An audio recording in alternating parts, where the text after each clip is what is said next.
Las primeras miradas europeas sobre Japón. Aproximaciones al Tratado 1585 de Louis Frois, 1532-1597. Paula Hoyos Hattori. 1. Primeros europeos en Japón. Europa, siglo XVI. El viejo mundo comienza a descubrirse como tal, se autoconstruye como autoridad y referencia para todo relato sobre lo nuevo, que, tal como lo ha señalado Montaigne, 1533-1592, pasa a ser definido en términos de barbarie. Ante los ojos de los hombres que protagonizan los incontables periplos desde fines del S-15, las novedades se multiplican, otros hombres, otras mujeres, otros dioses, otras ciudades, otras organizaciones políticas y sociales, tan alejado todo de la conocida familiaridad de la tierra de Jafet. Experiencia y también reflexión, para comenzar a darles forma en el propio discurso. Entre los viajeros oficiales del siglo, la flota portuguesa fijó la vista en el lejano oriente.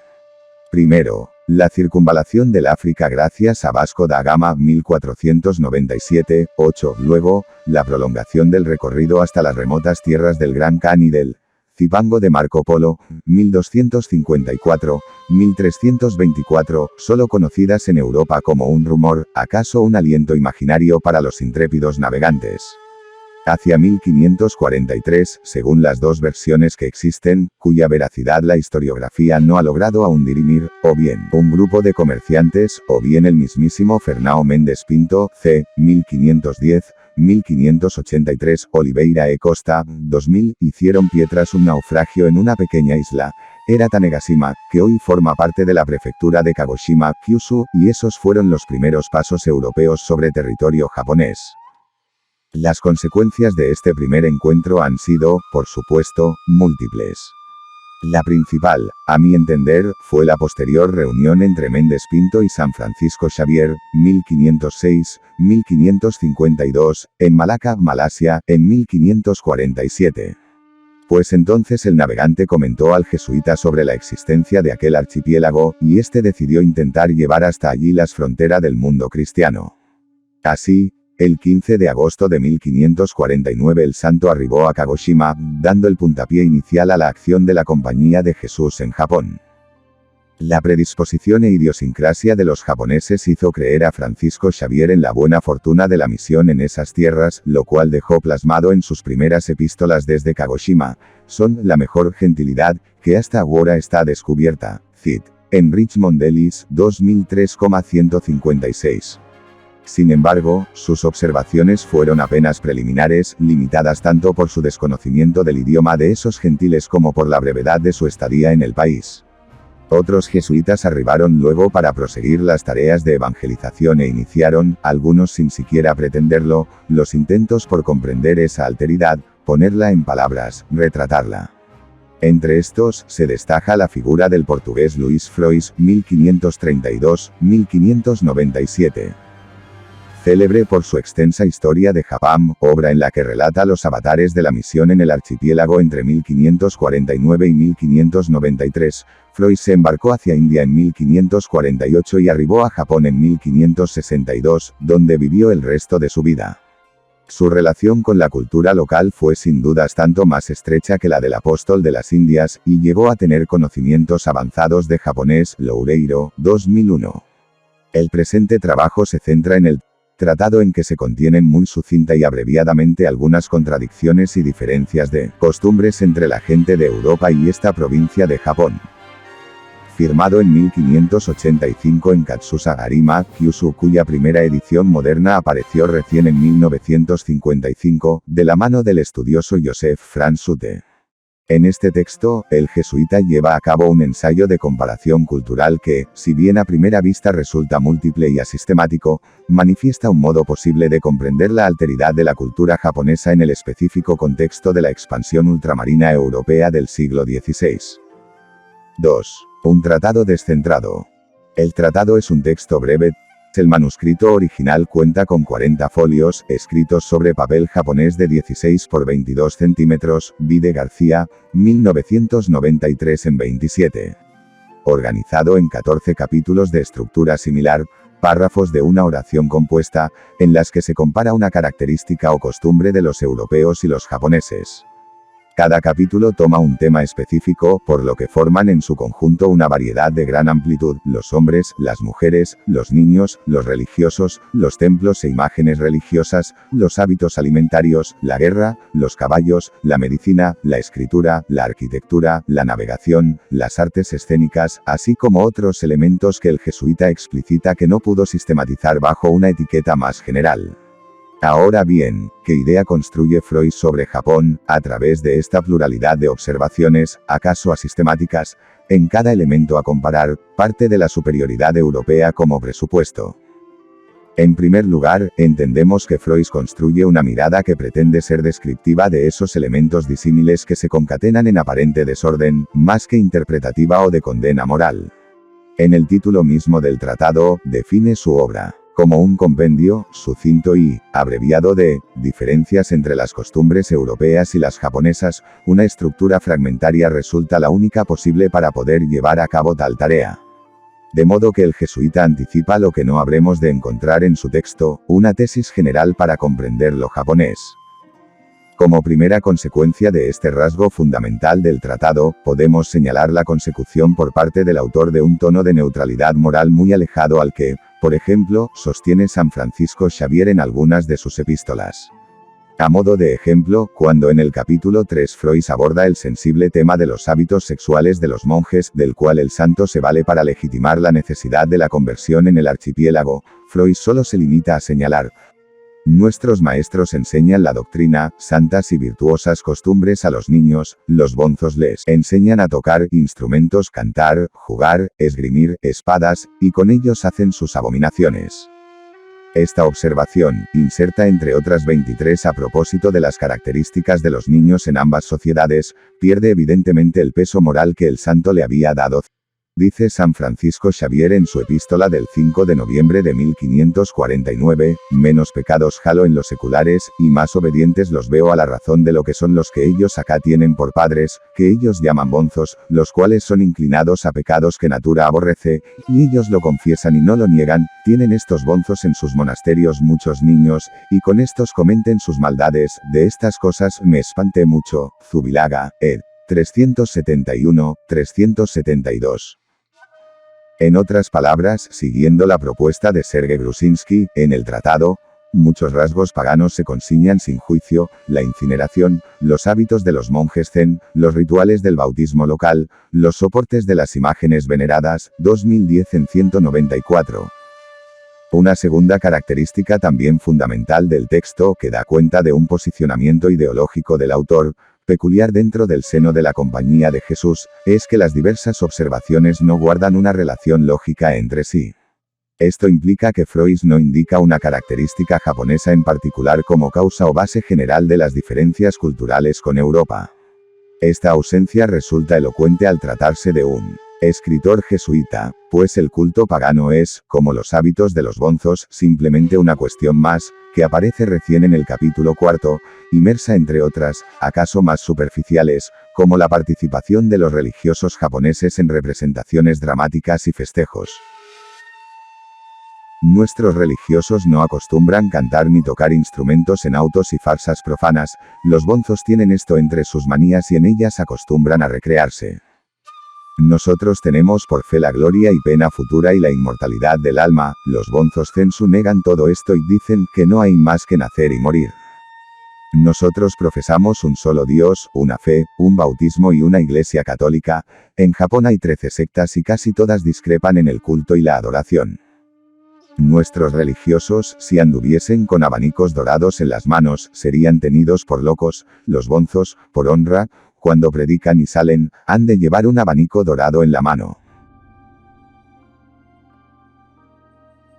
¿Cómo, entonces, la diferencia religiosa es apenas una más, entre las fiestas paganas y los abanicos de los bonzos? El cristianismo entonces no es presentado en términos de necesidad, ni ocupa un espacio objetivo, auto-legitimado, como característica fundante de toda civilidad.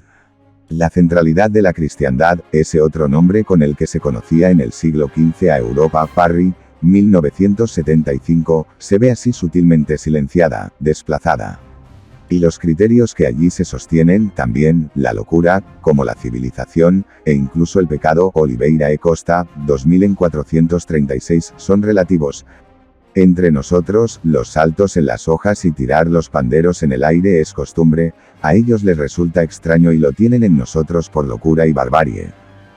Tanto en el pasaje anterior como en los que siguen, Freud sugiere la paridad entre ambas culturas como puntos de referencia, como en un juego de espejos, Levi, Strauss. 2012. En 112, los japoneses sostendrían una posición de extrañamiento, análoga a la suya propia, si tuvieran que interpretar las costumbres europeas. Nosotros adornamos las iglesias con ramos y les ponemos junco, o espadilla, los japoneses se burlan de eso, diciendo que hacemos de las iglesias matorrales o huertas. Entre nosotros, es suavísima la melodía del clave, la viola, flautas, órganos, flautines, etc. A los japoneses todos nuestros instrumentos les resultan insuaves y sin gusto. En definitiva, para Freud es posible identificarse con esa cultura, a primera vista por completo ajena, pero que se revela con análogas y refinadas formas de sensibilidad artística y organización social. Una cierta simetría, Lewis, Strauss, 2012, determina la paradoja de comprender esa cultura japonesa de Kyushu a fines del siglo XVI como opuesta a la que Freud recuerda de Europa, y a un mismo tiempo, civilizada. Y aunque se crean en estas partes del Simo algunas cosas en que parece que coinciden los japoneses con nosotros, no es porque sean comunes y universales en ellos, sino por ser adquiridas por el comercio que tienen con los portugueses que ya han tratado con ellos en sus navíos. Y están en muchas de sus costumbres tan remotos, peregrinos y alejados de nosotros, que casi parece increíble que pueda haber tan opuesta contradicción con gente de tanto orden, viveza de ingenio y saber natural como ellos tienen. Siguiendo la lectura de Oliveira e Costa, este rasgo del tratado implica una ruptura respecto de las concepciones mayoritarias en el seno de la Iglesia post-tridentina, pues presentaba los hábitos de aquella sociedad pagana como tan legítimos y naturales como los de la sociedad cristiana. ¿Qué consecuencias podía suscitar, entonces, su lectura, por ejemplo, en Roma? Podemos arriesgar que nada bueno, pensando en las disputas que se desarrollaron allí en el siglo XVII por el método de adaptamento, de la doctrina cristiana a las formas religiosas locales, utilizado por Matteo Ricci. 1552-1610, y otros jesuitas en China, 1983. De modo que el mantenimiento del texto inédito hasta mediados del siglo XX debe leerse en esta dirección. Resulta elocuente, además, que las epístolas de Freud de este mismo período fueran publicadas de forma casi inmediata a su escritura, en la edición integral de las Cartas de Japao, realizada por la misma Compañía de Jesús en Évora, en 1598. Sin embargo, en las tres epístolas datadas en Nagasaki en 1585, el mismo año del tratado, Freud no reflexiona sobre la cultura japonesa, sino que simplemente se dedica a relatar los detalles de las últimas conversiones y el notable incremento del número de cristianos en distintos reinos de la isla de Kyushu. En esas epístolas se construyen dos ilusiones, la de que el pueblo japonés necesita de la doctrina cristiana, en el contexto de las luchas entre grandes señores en la época de los países en guerra, Sango Shidai, Sengoku Hidai, y la de la buena predisposición de muchos japoneses a la conversión. Como hemos visto, ninguno de estos dos elementos aparece en el tratado, cuya divulgación no resultaba, evidentemente, estratégica, como si la de las epístolas desde el archipiélago. 3. Distinción o barbarie. Retomaremos aquí aquella paradoja que se desprendía de las observaciones de Freud del gusto musical europeo y el japonés, el criterio es reversible, hay refinamiento tanto en uno como en otro, ambos, finalmente, manifiestan civilidades con complejos modos de expresión artística. En palabras de Grusinski, el tratado revela que, se puede ser diferente sin ser bárbaro, 2010 en 194. Que, en definitiva, la conciencia de la alteridad desplaza a la cultura propia como referencia, aquello mismo que señalaba Montaigne en las palabras que dieron comienzo a este trabajo. No hay barbarie, sino que, no tenemos otra medida de la verdad y la razón, más que los usos y costumbres propios. La formulación, sutil y fragmentaria, de este pensamiento por parte de Freud, da cuenta a mi entender de que él también forma parte de la aguda conciencia de la alteridad, Gandini, 2011, que se ha señalado como característica de los hombres del Renacimiento. Este rasgo, ya presente en tempranas fuentes del período como la epístola de Pollo Bracciolini a Niccolò Niccoli de 1416, durante el siglo XVI determina las miradas de los viajeros sobre esos mundos que antes eran desconocidos en Europa. Una segunda modulación de la paradoja de lo distinto y civilizado se encuentra en que, en el mismo movimiento, el viejo mundo se descubre como tal, como centro posible de un mundo de 4 partes. Grusinski, 2010, pero también, vuelve posible la relativización de su paradigma. ¿Qué es el Japón de la isla de Kyushu, entonces, para Freud? Una alteridad que se construye de a pequeñas partes, de a fragmentos, imposible de asir de otro modo, imposible acaso de sistematizar en el discurso. No ha llegado aún, en los tiempos del autor, la ilusión ilustrada del conocimiento enciclopédico. Y por ello, partiendo de lo que Freud no hace en el tratado, comprendemos que en él se encuentra la misma pista del relativismo cultural del Montaigne de Caníbales. Hombres del otoño del Renacimiento. Boesma, 2001, observadores formados en la conciencia del hombre sobre sí, sin embargo no olvidan el carácter artificioso de todo discurso. Fuentes citadas. Francisco Xavier, Santo. Félix Zvilaga, ed. 1953. Cartas y escritos de San Francisco Javier. Madrid. Biblioteca de Autores Cristianos. Freud, Luis. Rui Manuel Loureiro, ed. 2001. Tratado das contradições e diferenças de costumes entre a Europa e o Japão. Lisboa. Instituto Portugués do Oriente. Montaigne, Michel de 1984-1580. Trad. Juan de Luaces. XXX. De los caníbales, en ensayos completos, volumen Buenos Aires, Hispamérica. Bibliografía citada. BOUWSMA, William. 2001. El otoño del Renacimiento. Barcelona. Crítica. Gandini, María Juliana, et al. 2011. Dominio y reflexión. Viajes reales y viajes imaginarios en la modernidad temprana, siglos XV a XVIII. Buenos Aires, editorial de la Facultad de Filosofía y Letras de la UBA. García, José Manuel, 1993. A presentação, en Luis Freud, Europa, Japão. Un diálogo civilizacional no século XVI. Lisboa. Comissão Nacional para as Comemorações dos Descobrimentos Portugueses, pp. 9, 40. Grusinski, Serge, 2010-2004. Las 4 partes del mundo. Historia de una mundialización. México. Fondo de Cultura Económica. Levi, Strauss, Claude. 2012-2011.